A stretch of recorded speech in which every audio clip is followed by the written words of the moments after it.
Voilà, donc bonjour, bienvenue à ce nouveau meetup Search and Data. Donc, nous sommes très contents d'accueillir Cédric à Station F pour une présentation de Datafari, en fait, qui est un moteur de recherche open source pour l'Enterprise Search. Et donc, voilà, donc on va voir les dernières innovations et puis tout ce qu'il y a de... Ah bah c'est parti.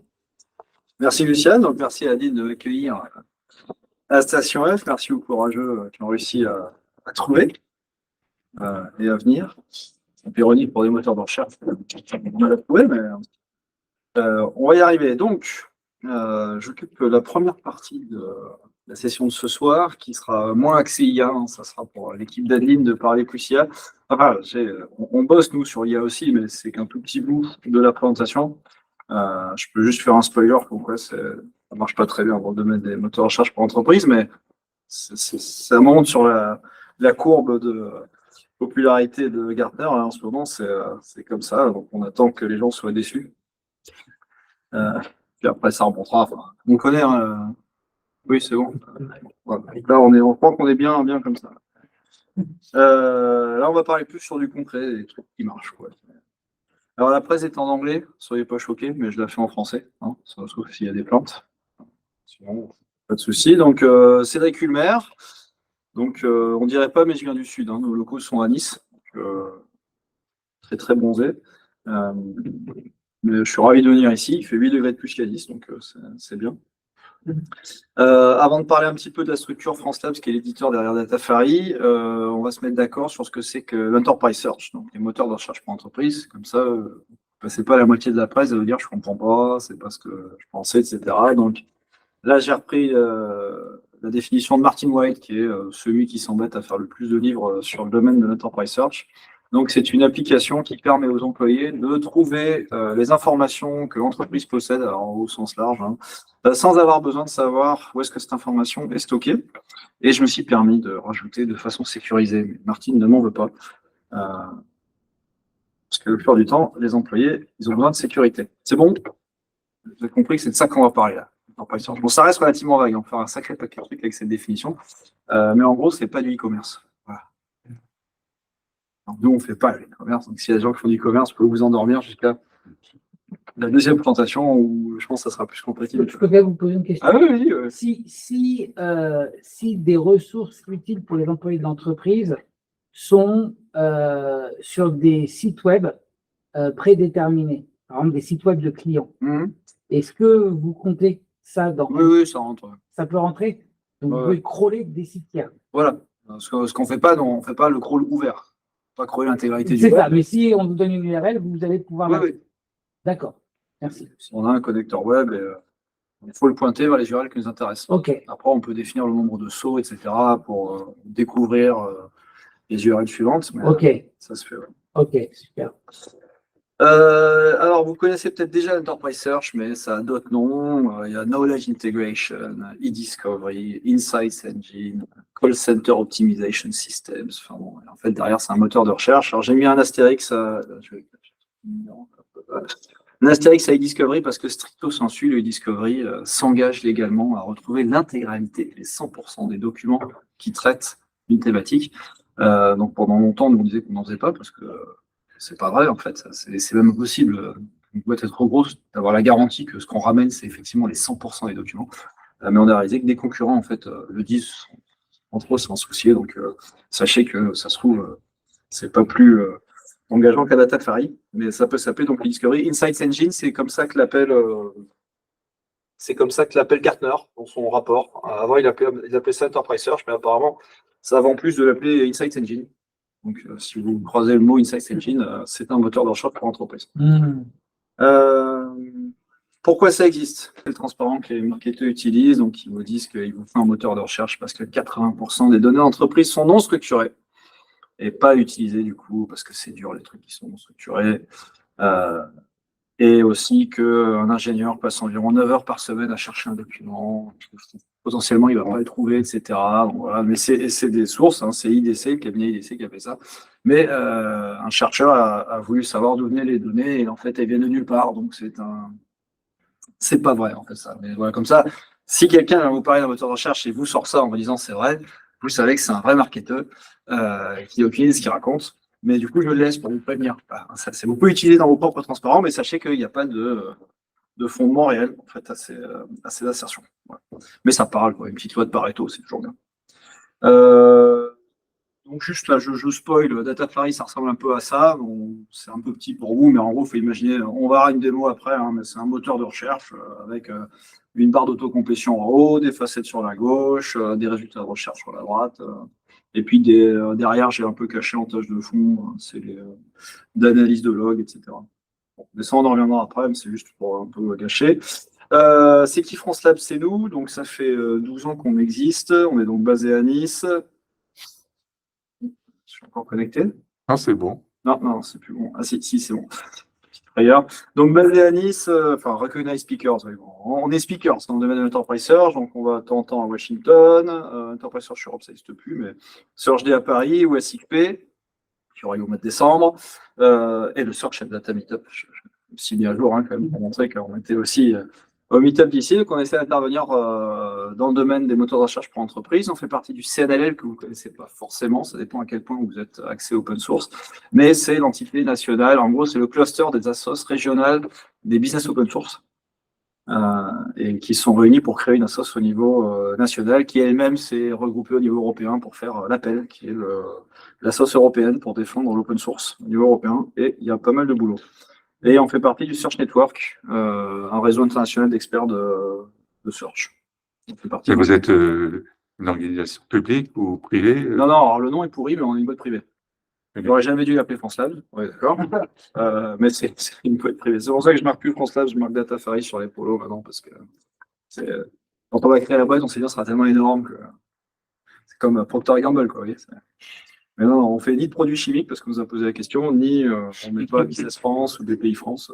C'est juste que le nom était disponible. Mais oubliez France Labs, Datafari. Des fois, on fait des erreurs quand on crée une boîte et après on l'assume. Donc nos activités, expert de l'Enterprise Search. Donc on est éditeur logiciel. On fait Datafari, qui est un moteur de recherche pour entreprise, et on fait aussi du consulting par-dessus, forcément. Et on fait aussi à la marge un petit peu de Solar, activité qu'on faisait beaucoup à l'époque, mais maintenant on est essentiellement éditeur logiciel. Et puis bon, on a des clients rigolos, voilà.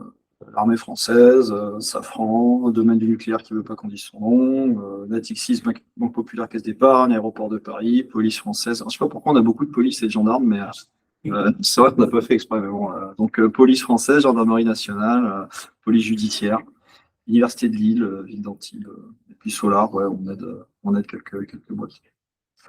Donc là, juste pour dire que normalement, on n'est pas trop des clowns dans le domaine, même si on n'est jamais parfait.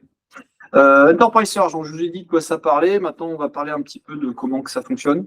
Alors, je peux aller plus ou moins dans le détail selon à quel point ça me passionne. Ça vous passionne pas, je vais aller assez vite. Parce que si vous êtes là plutôt pour l'IA, qui est là plutôt pour l'IA? Bon. Bon, un peu tout, un peu tout, et bon, alors, un peu. Non, alors l'Enterprise Search, ça vous parle beaucoup, pas beaucoup? Non. Non. Bon, alors on va parler un petit peu. Quand on dit Enterprise Search, il y a plusieurs étapes. Alors le bouquin n'existe pas, hein, c'est un faux, c'est moi qui ai fait la couverture. Mais bon, il n'empêche qu'il y a des étapes clés. Il y a ce qu'on appelle en français le moissonnage, c'est le crawling. Il y a je suis encore connecté. Ouais, l'indexation, la recherche, la sécurité, et puis bonus, avoir une interface d'administration, parce qu'on va vite réaliser que les clients qui veulent un moteur de recherche pour entreprise, s'ils doivent tout faire en SSH, en ligne de commande, ils ne sont pas contents. Donc c'est important d'avoir une interface d'administration graphique. C'est un peu On l'appelle exploration, le crawling. Non, crawling, c'est vraiment moissonnage, c'est la récupération des données dans les sources, quoi. Exploration, non, c'est. L'exploration serait plutôt dans le searching. Mais là, on commence à toucher un type de précision, rappel, tout ça, c'est pas. C'est un autre truc, il va falloir plusieurs du top là. C'était Notch. Notch, il y a longtemps, il y avait un truc qui s'appelait Notch, non? Oui, Apache Notch. Ah, Oui, Apache qui est la maison mère des projets principaux, puisque Lucene est une excroissance de Notch. Solar lui-même, ça vient de Lucene.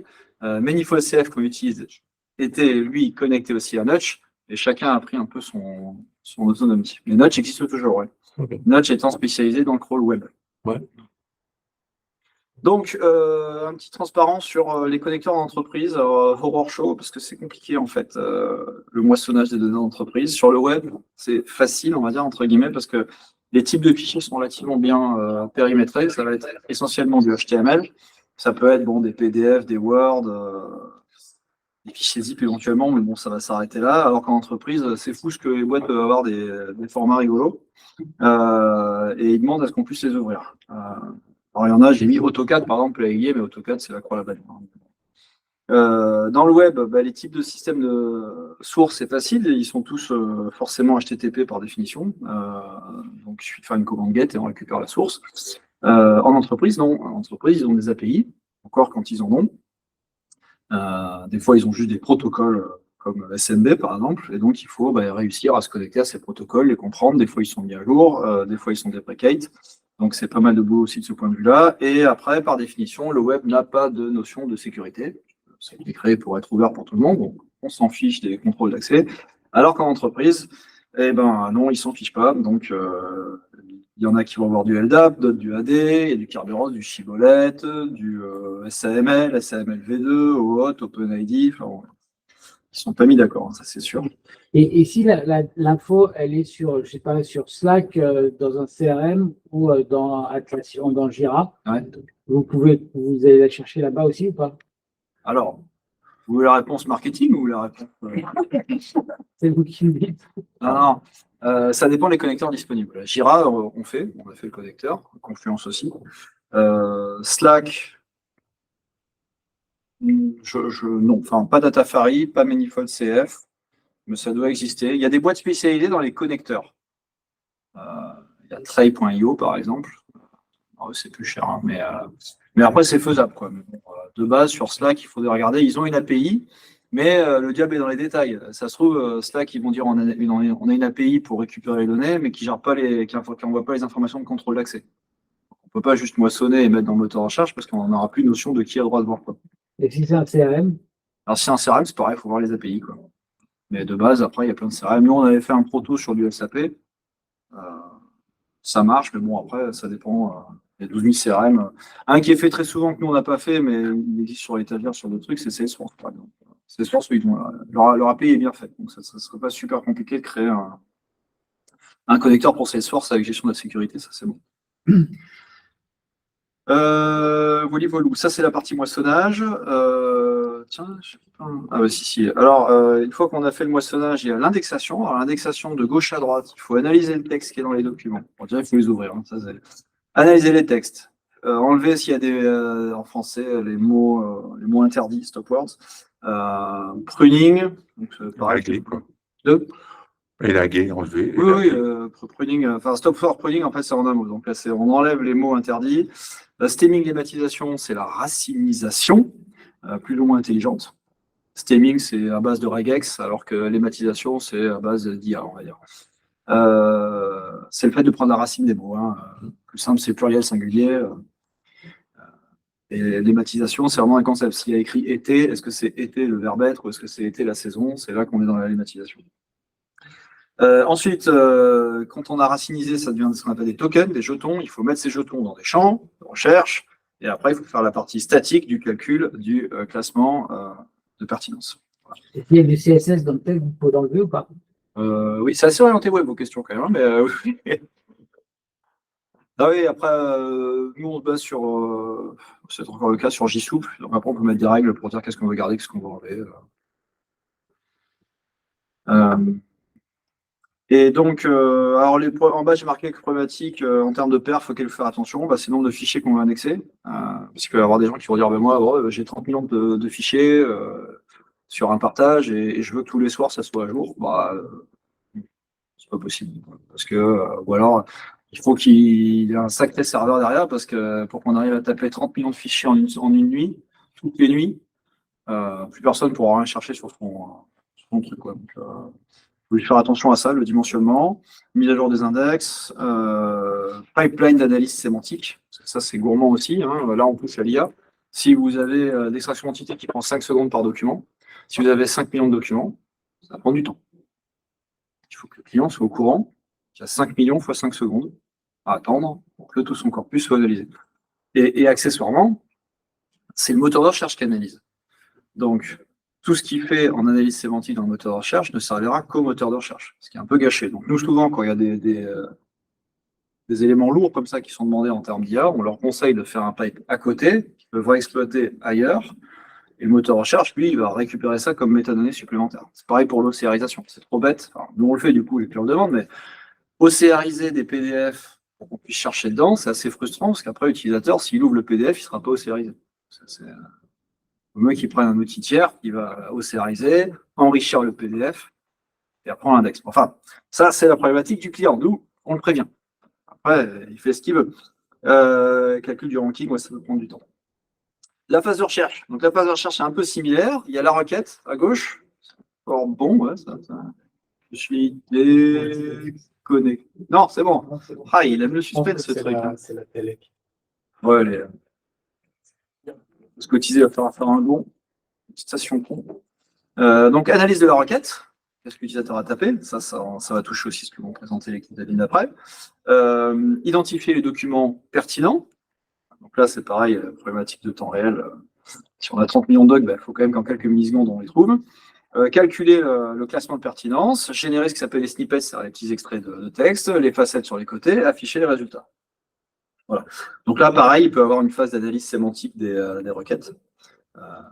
Soit de façon totalement indépendante de ce qui est dans l'index de recherche, soit avec de la recherche full vectorielle, où là on le confronte aussi avec la façon dont on a fait l'indexation vectorielle. Un petit peu de problématique de sécurité, il faut pouvoir récupérer ACL, c'est Access Control List, c'est les informations de permission. Il faut que ça soit au niveau des documents. Il faut pouvoir s'authentifier auprès de l'AD ou de l'LDAP pour chaque utilisateur, savoir à quel groupe il appartient. Il faut savoir gérer le SSO, parce qu'en entreprise, il ne supporte pas s'il faut se connecter au moteur de recherche, alors que pas pour le reste, ça ne veut rien dire.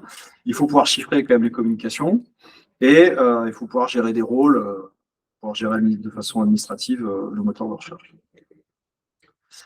Il y a des questions ou c'est bon là? J'ai perdu personne? Donc sécurité c'est fait. Donc Datafari, ah bah c'est déjà là. Bon bah c'est cool. On arrive à Datafari. Alors Datafari, ça permet de quoi? Ça permet de guider, d'influencer, d'analyser, de fédérer et de valoriser. Et ça, j'avais fait faire par les stagiaires marketing. Donc ça fait bien, mais on va voir un peu ce que ça veut dire. Un petit peu d'archi, parce qu'on avait marqué dans l'intro qu'il y avait de l'archi. Alors voilà de l'archi. Alors, il y a beaucoup de boîtes, alors je vous rassure, c'est public, parce que Datafari a une version open source. Ça, c'est le framework open source, donc vous le retrouverez sur wiki.datafari.com. Tout ça, c'est ouvert en licence Apache. Mais en gros, de gauche à droite, gauche, c'est l'utilisateur qui recherche, et tout à droite, c'est les sources de données, et au milieu, c'est Datafari. Donc, il y a du Apache Reverse Proxy, notamment pour gérer la partie HTTPS. Apache Tomcat, c'est là où on héberge la web app de Datafari. Manifold CF sur la droite, Apache Manifold CF, c'est le framework qu'on utilise pour tout ce qui est moissonnage. En dessous, on a du Datafari. Alors, vous ne voyez pas la souris, mais bon. Si, on voit la souris. Datafari Analytics, c'est la brique qu'on utilise pour faire tout ce qui est analyse, dashboard d'analyse. Donc, historiquement, on utilisait Elk, puis OpenDistro, puis Apache Zeppelin. Et là, on est en train de migrer pour créer notre propre truc parce qu'à chaque fois, c'était trop lourd. C'est Elastic, il change trop souvent d'API et de doc. Open source, de toute façon, c'était un peu OpenDistro, c'était un peu la même chose. Et après, open source, on a décidé de laisser tomber parce que ça faisait un deuxième framework très consommateur en RAM qu'il nous fallait. Et en plus, la sécurité, c'était pas bien géré. Donc, ça posait des gros problèmes. Zeppelin, c'est pas mal, mais il y a quand même beaucoup de limites. Donc, on va lâcher tout ça. Interface ou Zeppelin, c'est ça? Oui, Zeppelin, c'est l'interface de dashboard, le framework pour faire les dashboards de BI. Les notebooks, c'est ça? Oui, je crois que ça s'appelle les notebooks. C'est aussi les notebooks, ouais, ça fait les notebooks aussi. Mais voilà, par exemple, une limitation auquel on n'avait pas pensé dans Zeppelin, c'est qu'il ne peut pas se rafraîchir tout seul. Il faut appuyer sur la petite croix. Enfin, c'est très. Donc, les clients, comme ils ne sont pas au courant, on a dû changer le header avec marqué en rouge, attention, n'oubliez pas d'appuyer sur la flèche, là, sinon les données, elles peuvent avoir 3 mois, quoi. Donc, c'est pas super user-friendly, comme on dit. Voilà. C'est que du Java, quoi. Nous, on est essentiellement Java. Alors, à cause de tout ce qui est machine learning, on commence on a un peu de gueule et on passe sur Python, voilà. Mais, alors, on a essayé le machine learning sous Java, je ne le conseille pas. Hein. Donc voilà, c'est bon l'archi, il n'y a plus de questions. Ouais. En bas, c'est Solar, parce que nous, on utilise la page Solar, qui lui est open source. Et en plus, c'est Fondation Apache, donc ils n'ont pas juste une seule personne qui décide de tout. C'est purement communautaire. Et du Cassandra aussi, Cassandra. Il y a aussi du Cassandra, parce que MongoDB n'est pas open source. Alors au début, on avait commencé avec MongoDB, puis on a réalisé qu'en fait, Ça fait pareil. eh ben, c'était pas open source. Bah oui, c'est exactement le même scénario, donc, mais c'est pareil. Ils ont essayé de plus être open source pour être plus ouverts. Voilà. Non, c'est parce qu'Amazon aussi proposait, mais bon, il y a quelques billets par terre. Enfin, ils ne disent pas comme ça. Hein, mais bon. Donc pas MongoDB, Cassandra. Voilà. Mais Cassandra, pareil, il est possible qu'un jour on change et qu'on bascule sur Postgre, parce que depuis la version 4, Cassandra a décidé de ne plus être compilable sous Windows. Et on a encore des gens qui téléchargent Dataferry version 1. On est à la version 5.5, là, c'est-à-dire que la version 1, elle a 9 ans. Et il y a encore des gens qui téléchargent la version Windows. Donc, on a dans la roadmap de virer Cassandra et de basculer sur Postgre qu'on a déjà par ailleurs pour pouvoir faire une version buildée sous Windows. C'est pas la même chose quand même. C'est pas tout à fait la même chose. Hein. Non, alors c'est un peu comme pour le nom français, parce que quand on a créé l'architecture, on s'est dit, il va y avoir tellement d'usages massifs, il nous faut une base NoSQL pour supporter la charge. Mais en fait, en moteur à charge pour entreprise, il n'y a pas les mêmes contraintes qu'en e-commerce. Donc, même si c'est, là, je sais pas, on a un client, il y a 8000 employés, il défonce pas la base SQL, quoi. Et ça passe à l'aise des requêtes qu'il La fait. base est utilisée en recherche. Et La base, elle est utilisée en recherche. non, la base, c'est pour stocker, c'est marqué les favoris, les paniers, machin, les comptes utilisateurs et un peu d'historique. Donc, on voit, nous, sur la charge, c'est light. Cassandra, c'était luxueux pour ça, non? Et C'était luxueux, Cassandra. c'est luxueux et ça augmente ce qu'on appelle la dette technologique. Donc, voilà. Mais des fois, il y a des choix dans la vie qu'on regrette. Mais sinon, Là-dessus. PostgreSQL, c'est une base NoSQL. Si. Il y a une partie maintenant, ouais. Une partie C'est- document. Ça fait partie des bases NoSQL les plus. Non, mais il y a 9 ans, peut-être pas. Il y a 9 ans, non. Oui, d'avant, enfin bon. De C'est pas pur NoSQL quand même. Hein. toute façon, maintenant, ils disent tous qu'ils font les deux. Alors, Oui, Cassandra va dire non, mais on sait faire du SQL, et puis même MySQL, ils disent Ah, qu'ils c'est- font du SQL. c'est très ressemblant de toute façon le langage de Cassandra. C'est presque. Donc, c'est pour ça que, vu la charge que ça représente là-dessus, nous, les avantages qu'apporte le NoSQL ne sont pas nécessaires. Dans des scénarios d'enterprise search, quoi. Après, il y a d'autres scénarios, e-commerce à Noël, machin, où ça va défoncer la base. Je pense qu'il faut aller sur du vrai NoSQL, mais nous, voilà, c'est juste pour vous dire, ça, c'est la roadmap, c'est priorité 4 sur 4 dans notre roadmap. On va rester sur Cassandra pour l'instant. Hein. Pour ceux qui veulent du Windows, vous installez WSL et puis vous utilisez la version Docker. Ça marche très bien. Volleyball, ça c'est l'archi. Alors les fonctionnalités principales. Donc avec Dataferry, qu'est-ce que vous avez? Alors je me suis concentré sur ce que vous avez sur la version communautaire. Parce que j'en parle après, mais il y a 2 versions de Dataferry, parce qu'il faut bien qu'on vive. Hein. On n'est pas encore dans le cas avec Amazon qui installe et qui se fait des milliards avec notre argent. Donc on est en mode qui s'appelle OpenCore ou Freemium. Il y a une version de Dataferry qui est open source en licence Apache et une version qui est propriétaire qui rajoute des fonctionnalités. Là, je me suis concentré sur ce que vous pouvez avoir sur la version open source. Vous téléchargez votre truc, vous pouvez l'avoir. Donc il y a d'autocomplétion sur la phase de recherche. On a fait ça parce que ça permet en fait de guider l'utilisateur. Quand il commence à taper, si on lui propose que des termes qui sont présents dans l'index, etc., c'est mieux que soit de laisser chercher n'importe quoi, soit de lui suggérer des mots d'un dictionnaire qui sont même pas forcément dans l'index. Et on peut aussi faire ça sur d'autres champs. Donc là, dans le screenshot qu'on a, on a un champ sur les entreprises, par exemple. Et donc on peut lui proposer ce qu'il veut avoir, ce qu'il cherche une entreprise en particulier, par exemple. Il y a les filtres et les facettes. Bon, ça, c'est très classique. Je pense que vous connaissez les filtres et les facettes. Si vous faites un petit peu d'achat sur Internet, ça peut se faire sur n'importe quelle métadonnée qui est dans l'index. Je vais vous quelques exemples. Là, si vous avez des trucs super folkloriques qui est propre à vous, des numéros de produits, des numéros de projets, du moment que ça a été indexé en tant que métadonnée, ça peut faire l'objet d'une facette. Et de façon graphique, on fournit pas mal de façons de chercher, que ce soit avec du search, avec des petites boîtes avec de la pagination, des fenêtres de temps. C'est un framework qui est sous React, ce que je montre en graphique. Vous pouvez aimer React. Pareil, il fallait faire un choix. On va créer React, Vue ou Angular. On a fait un petit tour. Ouais. Mais c'est bien. C'est chiant. influer, donc on fournit de façon graphique comment modifier les fonctions de base de l'algorithme de recherche. Donc je vous rappelle que depuis, je crois, 20 ou 30 ans, c'est toujours le même algo dans les papiers de recherche, c'est Okapi BM25. Donc il est ni plus mieux ni moins bien que les concurrents même propriétaires, hein, ils sont tous implémentés le même. C'est une somme pondérée, donc du coup là, ici vous pouvez changer le poids des différents éléments de la somme en disant bah, pour moi les titres c'est super important, donc je vais mettre 500 au lieu de 50. Pour moi, si le mot que je cherche il est dans l'URL, ce que j'ai indexé c'est super important, etc. Donc ça on peut le changer de façon graphique dans Datafari plutôt que d'aller faire le changement des configs à la main dans des fichiers XML. De Solar.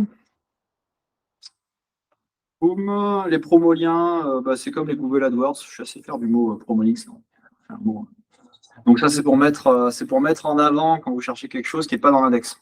Du style, la semaine prochaine, le patron va annoncer des licenciements massifs. C'est pas encore dans l'index, mais vous voulez que si quelqu'un cherche licenciement massif, on lui dise ah la semaine prochaine, le patron va vous annoncer une très bonne nouvelle. Donc c'est comme ça qu'on fait ça. Ouais, c'est pareil de façon graphique. Moi je rigole, hein, il va pas annoncer que ça y est, c'est fini, hein, c'est Ça y est, on ferme. la présentation F, là, j'ai dit un truc sur les licenciements massifs qui est pas passé. Donc, on permet d'analyser les requêtes utilisateurs, hein, donc qui a cherché quoi, sachant que les deux infos essentielles pour un moteur de recherche, si on veut passer du temps dessus, c'est les requêtes les plus fréquentes sans résultat du tout et les requêtes les plus fréquentes avec résultat, mais aucun clic. Dans le premier cas, c'est-à-dire aucun résultat, ça veut sans doute dire que mes employés, ils étaient intéressés par une source de données que je n'ai pas indexée. C'était dit au moins du cahier des charges, on s'est dit non, ça, les gens ils s'en fichent, en fait c'est une erreur, on vaut mieux l'indexer. Et dans le deuxième cas, si j'affiche les résultats mais qu'il n'y a aucun clic, là c'est sans doute qu'il faut retravailler l'algorithme de pertinence. Parce que peut-être que la réponse est à la 10e page et ça veut dire qu'il fallait que je mette en avant peut-être les documents plus récents ou que je mette en avant les documents par rapport au titre, je sais pas, mais il faut travailler la pertinence. Ils ont trouvé la réponse dans l'extrait pertinent. Ah oui, oui, ouais, d'accord. Alors, mais c'est pour ça que ça, on dit que c'est le rôle, il y a un rôle dans la série qui s'appelle le Search Expert. C'est celui qui est à mi-chemin entre le métier et la technique, qui va regarder ses dashboards et il va lui-même prendre ses conclusions. Ça se trouve, il va se dire, comme tu dis, ah non, je vois bien que en tant que bon dans le métier, c'est dans le premier résultat, c'est juste qu'ils n'ont pas cliqué. Mais en tout cas, c'est son rôle à lui de faire l'investigation. Parce qu'en gros, c'est les infos principales qu'il va avoir pour essayer d'améliorer le moteur. Alors ensuite, bon, les documents, ça on va passer. Bon, après, on fournit les analyses des dashboards. Ça, je ne sais plus si c'est sur la version open source. Du coup, je le passe. Fédération. Alors, donc, oui, donc, de façon graphique, vous pouvez prévoir des fenêtres de temps pour le moissonnage. Donc, aller que la nuit ou que les week-ends, ça c'est souvent demandé en entreprise parce qu'ils ont pas mal d'applicatifs où ils n'ont pas payé très cher pour les serveurs et du coup ça va pas, quoi. On a déjà fait plusieurs fois tomber des serveurs, mais c'était la faute du client, hein. Il était trop optimiste sur le SLA qu'il avait avec le fournisseur d'appli, mais donc c'est très pratique ça, de pouvoir dire je vais y aller que la nuit, etc. On peut aussi configurer l'agressivité du crawl. Est-ce que je veux pouvoir sucer 10 documents par seconde, 100 documents par seconde, un seul document par seconde? Pareil, tout va dépendre de la capacité de charge du système source. On peut rajouter des expressions régulières, des pipelines de transformation.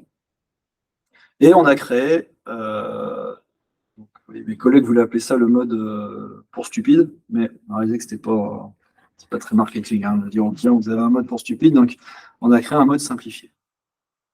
C'est mieux. Parce que Manifold CF, là, vous avez qu'un bout de l'écran, mais c'est vraiment un cockpit d'avion à 380 avec énormément d'onglets. On peut tout péter très facilement. Et nous, on voulait que ça soit comme dans les films de zombies où Brad Pitt il prend l'avion. Voilà, ça décolle, hein. Donc là, il y a un mode simplifié, il y a 3 boutons à appuyer et le crawl il démarre. Le moissonnage démarre. Donc on l'a fait, il est disponible pour les partages de fichiers, les sites web, les bases de données. Et pour la version open source, c'est tout. Et après, ça s'occupe de générer automatiquement la version compliquée. Et donc, par exemple, pour le cas du web, ensuite on veut juste se concentrer sur la partie je veux virer du CSS ou machin truc, on a juste à s'occuper de cette partie-là du cockpit compliqué. Voilà. C'est là que Brad Pitt vous donne l'avion et vous dit voilà, j'ai vu que ça à faire. Hein. Donc des connecteurs, il y en a pas mal. Il y a SharePoint historiquement. Oui, alors là, donc ne pas oublier, c'est après l'implantation que la partie sécurité n'est pas dans la version open source. Elle est dans la version entreprise. Ça, c'est pour des raisons historiques, parce qu'au début, Datafy était complètement open source. Et puis, en fait, les clients n'avaient pas compris qu'il fallait nous payer pour nous financer la R&D. Par contre, ils payaient bien les SS2I. On était obligé de basculer. Et donc, la sécurité, c'est sur la version entreprise. Mais en termes de connecteurs, voilà, il y a pas mal de choses sur l'étagère. Ils sont payants, quoi, la majorité. Majorité, pas forcément, mais il y en a qui sont payants. Ouais. SharePoint dans Manifold CF est gratuit, enfin il est dans l'étagère. Par contre, la prise en compte des informations de sécurité de SharePoint dans Datafari, là c'est la version payante. Par contre, on n'a pas fait comme certains éditeurs qui s'appellent Elastic, c'est qu'on n'a pas essayé de cacher comment de façon native mettre la sécurité. Donc là, si vous voulez le faire, il suffit de lire la doc de Manifold CF, enfin, il suffit, ça prend du temps, mais vous pouvez monter en compétence tout seul et l'activer, parce que c'est une question de binder, créer des champs dans Solar, récupérer les infos qui sont dans Manifold CF, et ça marchera. C'est juste que nous, on sait que la plupart du temps, les gens ne veulent pas se casser les pieds à le coder. Quoi.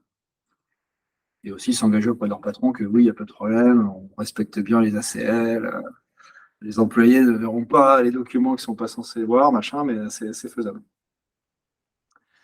On n'a juste pas donné ce composant à la communauté. Ouais, voilà. Question sur les... Oui. C'est plus des agents ou des API? C'est quoi? Des connecteurs? Vous en avez déjà parlé au début, là? Après, il y a le mot agent. Disons que la plupart du temps, on se connecte à des API. Donc, on est en mode pool. On va aller chercher les données. On a créé, mais là, c'est la version entreprise, on a créé un agent pour les partages de fichiers sous Windows. Justement, il y avait cette problématique, c'est hyper long. Et de base, un serveur SMB n'a pas de notion de delta.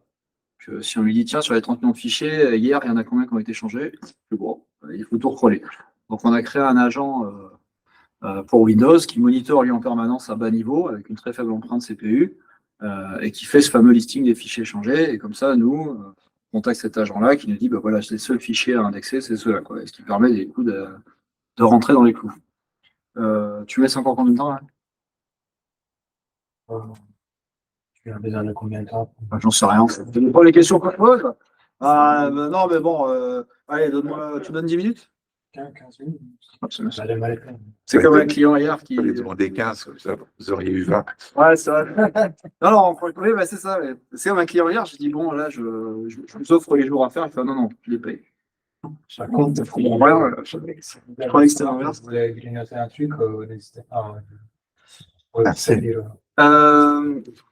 Donc, valoriser les métadonnées. Donc, ouais, alors ça permet d'utiliser des métadonnées qui ne sont jamais utilisées. Hein. Par exemple, dans Word, je suppose que vous n'allez jamais regarder les propriétés du fichier pour voir les métadonnées qui sont dans le fichier Word, mais sachez qu'on peut les récupérer.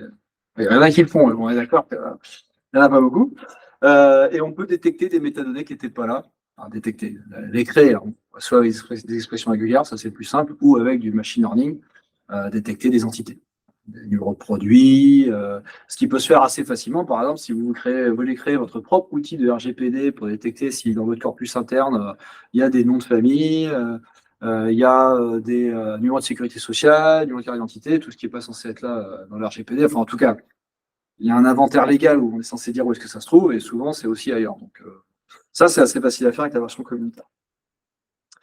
On a une fonction de prévisualisation. Pas grand-chose, là, mais bon, en gros, pour voir plus en détail dans l'intérieur des documents. On peut faire de la sémantique. Bon, ça, c'est pour faire plaisir au marketing. Mais oui, ça, c'est quasiment jamais utilisé. Parce que dès qu'on demande au client qu'est-ce qu'il veut faire de la sémantique, ils ne savent pas, en fait. Donc, mais on peut gérer. Alors, les synonymes, ça, c'est fastoche. Les thésauries, oui. Même si on n'a jamais eu un client qui l'a demandé, mais on lui demande de nous filer son autologie, puis en fait, il n'est plus à jour. Alors, donc, et on peut détecter les entités à l'indexation, notamment avec de l'IA, avec nous on utilise Spacey, et puis après ça dépend des modèles disponibles dans Hugging Face.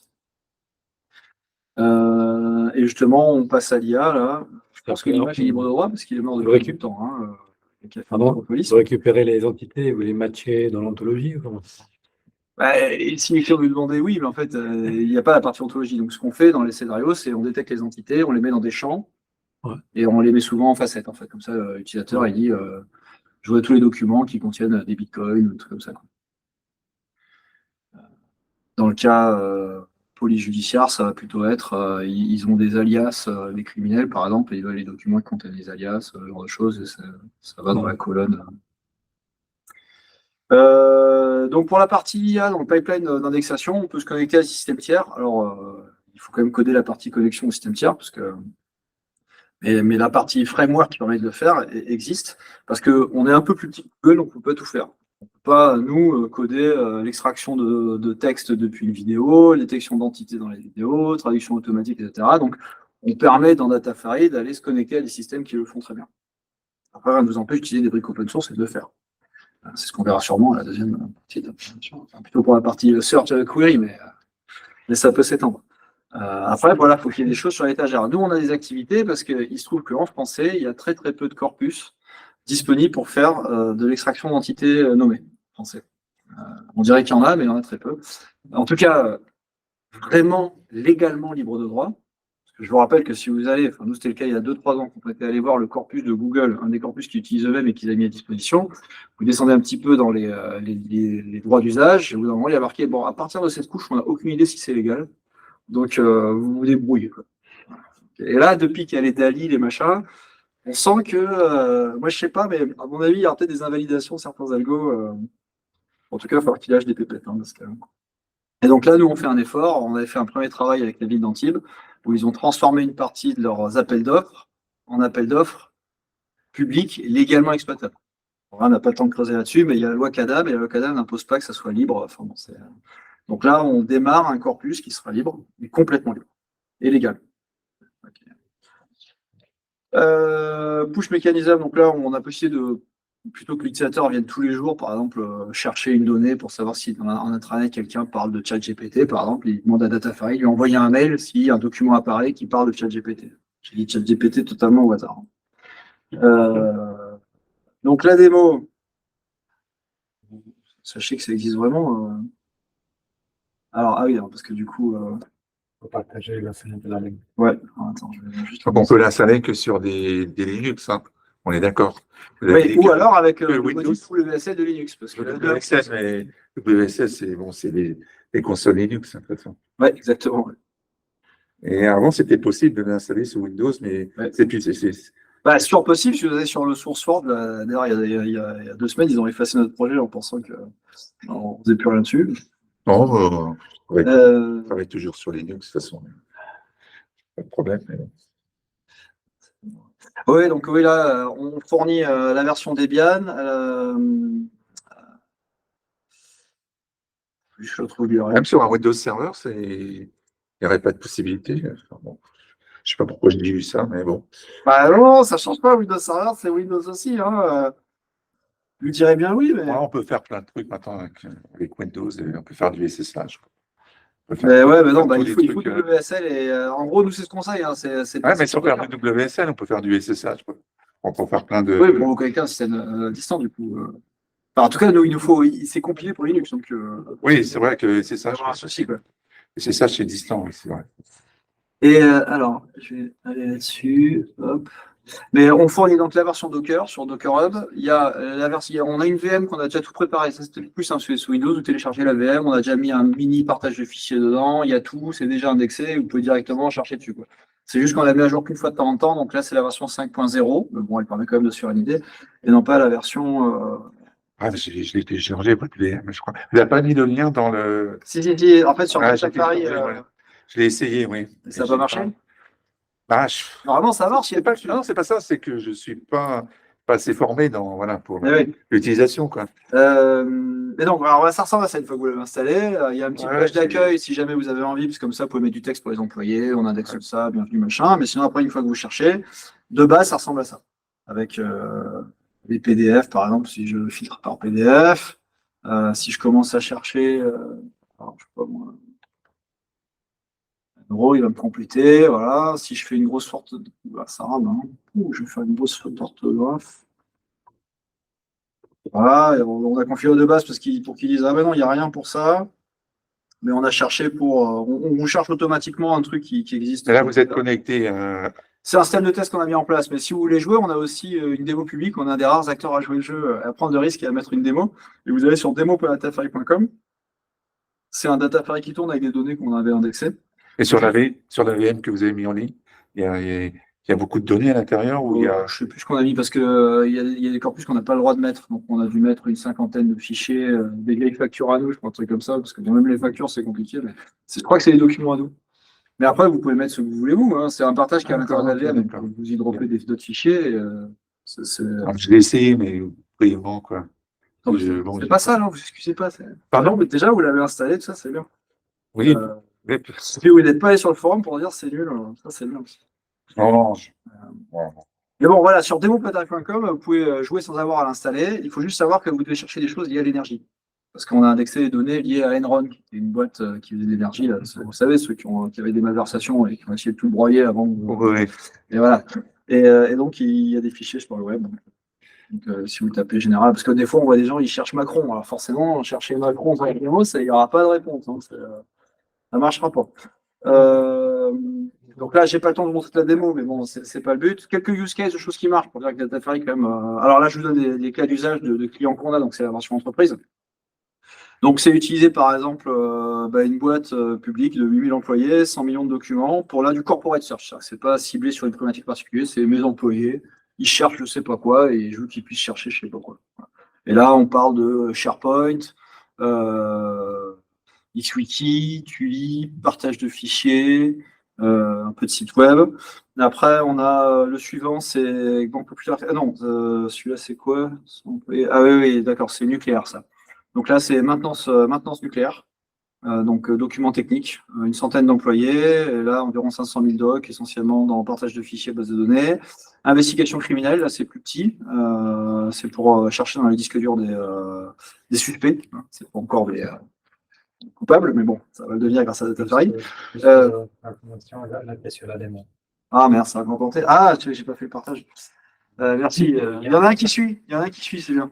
Alors.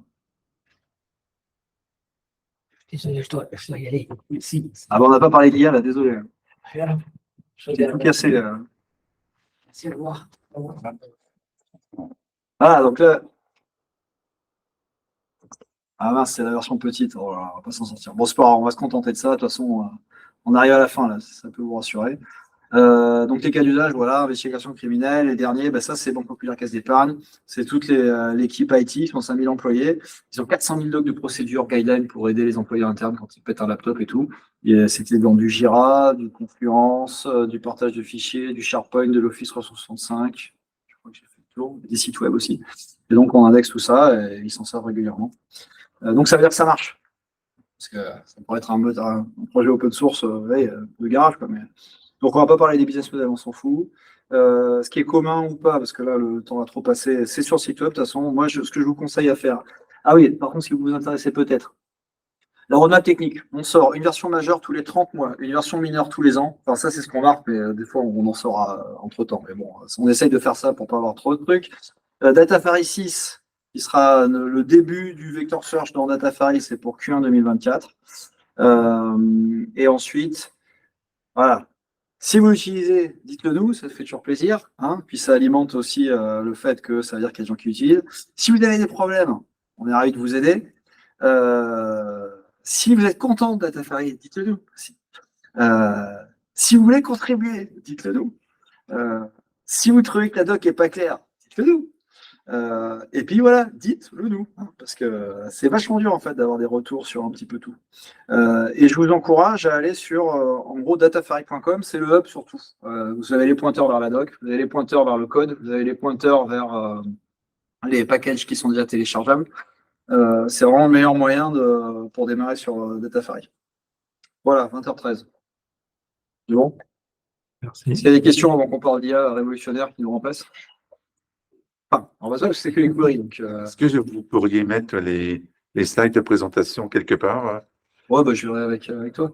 sur, sur le Meetup C'est que le livre de technique. ou c'est secret? Bon, là, c'est la version open source, donc non, je pense pas. Je sais pas, ou je vous l'envoie en direct, j'en sais rien. Je sais plus ce que j'ai marqué. Je sais pas si j'ai mis des bêtises ou pas. Normalement, ces images-là, je les ai achetées, donc c'est bon. Ah, il y a ça qui est pas. Ça, c'est sale, ça. Ça fait de la publicité. Ouais, je sais pas. Ils ont sûrement un département juridique, là. Non, mais je vous envoie ça en direct. Je pense que c'est mieux. Ça m'évite d'avoir à faire le nettoyage. J'y gagne du temps. Et voilà, en tout cas, les moteurs de recherche, c'est une grosse bête. Donc, n'ayez pas honte si vous n'en sortez pas quand vous l'installez. On a quelques courageux. L'armée, ils l'ont fait tout seul, ils ont tout réussi. Et après, ils sont venus nous voir en disant on va aller à l'étape d'après, quoi.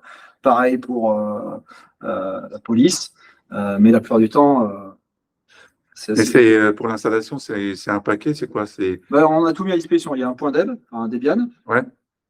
Donc ça, il faut juste savoir installer des packages Debian. Après le Docker, en fait, sur la doc, il y a un Quick Start Guide où c'est 3 étapes quoi. Pour installer. Quand Linux, vous connaissez un peu, c'est hyper rapide, hein. Il n'y a que 3 questions à l'install. C'est quoi l'IP, machin, et boum, ça se déploie quoi. D'accord. Si vous avez fait ce qui est demandé, parce qu'on avait un client qui dit ça marche pas, je comprends pas, et il était sous Java 17 au lieu d'être sous Java 11. Alors forcément, il avait des problèmes, mais Ah, il faut, d'accord. c'est Une Cassandra. version de. Il y a quand même toute la conf Zookeeper et Solaire, tout ça, comment ça marche. C'est tout fait de façon automatique, ça. Après, il faut le tuner, parce que le problème Zookeeper, il est foireux, quoi. Ouais, non, mais non, ça nous a pris du temps. C'est pour ça que on n'a pas créé hier le truc. On a eu des merdes, mais tout ça, c'est géré. Ok, vous l'avez optimisé. Il C'est pré-optimisé, c'est fait pour pas tomber. faut calculer, ça dépend aussi de la taille des clusters solaires qu'on fait. Ouais. Ouais, alors sur la version communautaire, on passe pas énormément d'efforts sur l'optimisation en mode cluster. Ouais. On a créé plein de scripts et tout ça, de déploiement, d'extensions pour la version entreprise. Ouais. Parce que de toute façon, quand vous en êtes là, ça devient assez. Il faut faire un peu de service. Ouais. Voilà, c'est en mode pro, là, donc ça devient plus compliqué. Ouais. On pourrait le faire, mais on préfère se concentrer sur d'autres trucs.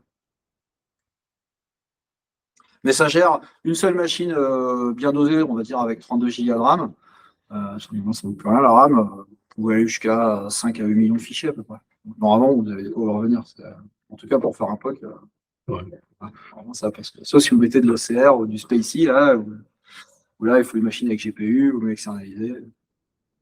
Walou. Merci. Sortez l'échiquier, c'est parti. Merci.